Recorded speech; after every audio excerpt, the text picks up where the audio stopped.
So I want to inspire you to understand that many people want wealth, and they want abundance.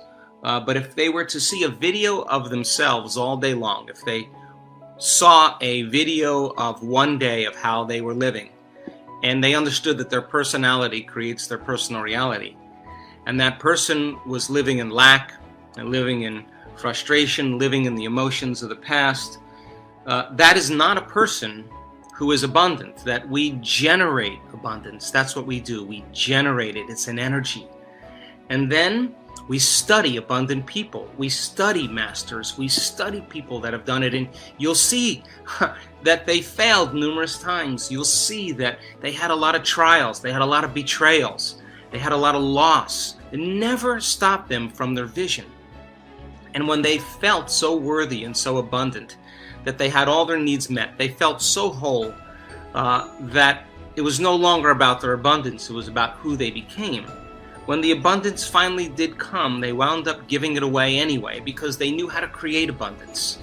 And it's not a simple 1, 2, 3 process. It's a constant state of change. It's a constant practice. And yes, people have created a lot of wealth in this work. They've created a lot of abundance. And when they've created it, all they've wanted to do was to give back and make a difference in the world anyway. So, our model is to take philosophy and to initiate it and to begin to master it. To learn with our head, to practice and apply with our hands, and then to ultimately know it by heart. To go from mind to body to soul, from thinking to doing to being, from knowledge to experience and to wisdom.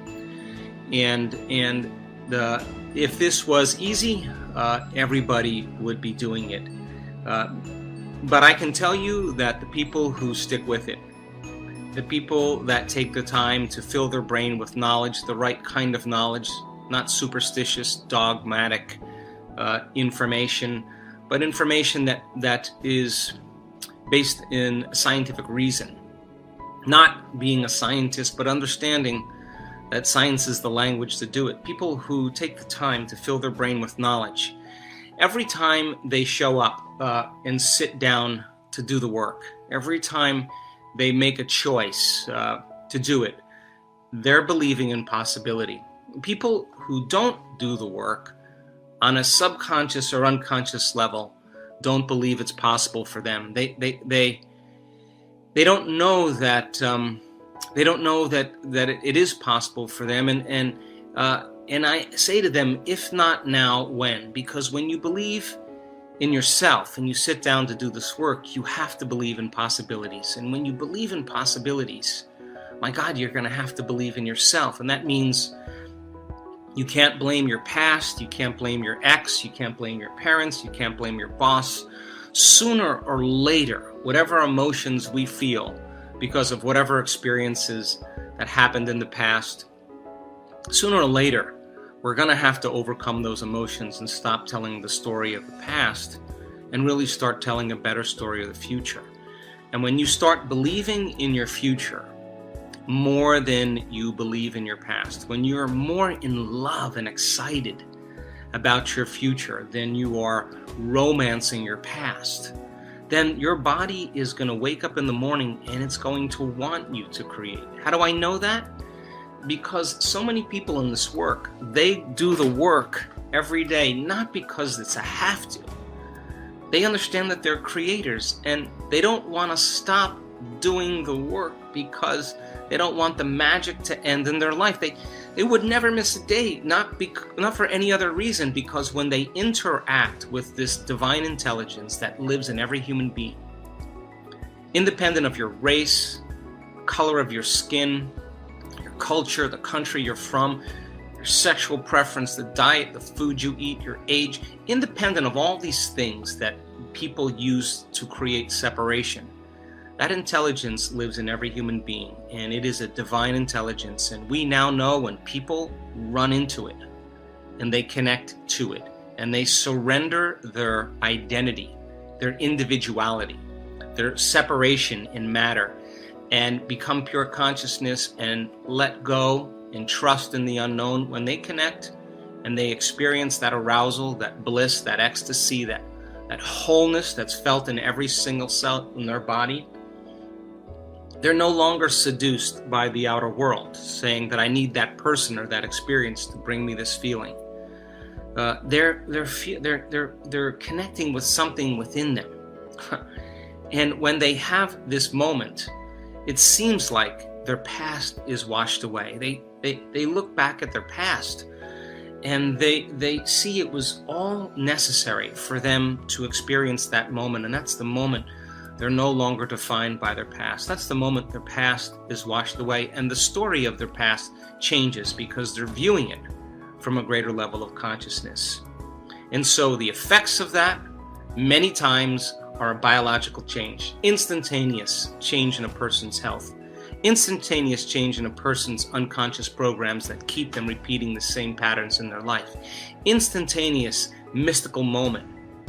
And to the profane, to the person who's impatient, the person who feels entitled that they don't understand why they didn't have it, they're looking at that person and they think that that person just had one lucky moment where they connected. But what they don't know is that person never missed a day of doing the work for the last 9 months, and it was their time. And they were humble enough to surrender their identity completely to connect to a greater consciousness.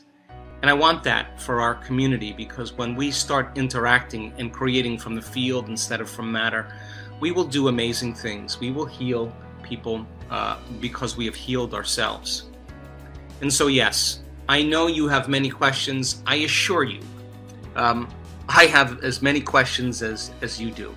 And being responsible for searching out those answers for you.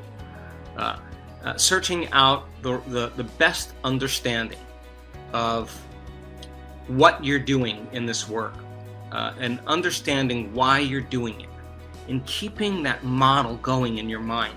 That should be the conversation that you should have with people that you love in your life.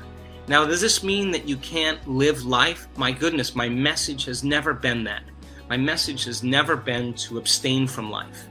My message has always been to engage in life, to love with all your heart, to experience a great meal, to experience the sunset, experience the joy and the freedom of creation and expression. My goodness, the more conscious we become, the more we interact with this field, the more we are aware of the smell, the taste, the feel, the look, the light, the sound of everything that is right in front of us that we're unconscious to. And so I wanted to spend a little time with all of you and inspire you to unify as a community, to connect with one another in the highest form, to support one another on this wonderful platform for the greatest good, to give one another the proper information. If I see a person asking, why does Dr. Joe do his meditations at 4 in the morning, or what is the reason for it, the answer is you can find that in the books that I write. I mean, you can find that answer. It makes sense. I'm not doing it just because I want to get up at 4 in the morning. It's just because I want a mystical experience, and there's brain chemistry to support that. So I want you to become fluent in this model. I want you to understand that it's not enough to know. It's important for us to know how. And I have had dry spells in my own evolution and my own journey, sometimes for over a year. And I was thinking all along that I was doing something wrong, or what was I not doing right. And all this time, in this 1 year, I'm studying, I'm learning, I'm researching, I'm self-examining, I'm reflecting, I'm working more, I'm putting more intention, I'm surrendering more, I'm asking what surrender is. I'm doing all these things, and during this 1-year dry spell, I'm making the most profound changes that I've made in many years. And so just because you're creating and things don't appear in your life, you think you're doing something wrong. You're not doing anything wrong. It's a process of discovery. And when you arrive at that experience in your life, when you have that aha moment and you understand what you're doing, when you create some outcome and you feel so whole that you no longer even care if you need it any longer, or you don't even care if you're going to heal any longer because you feel so amazing, you're happy with who you are, that is where the magic begins to happen.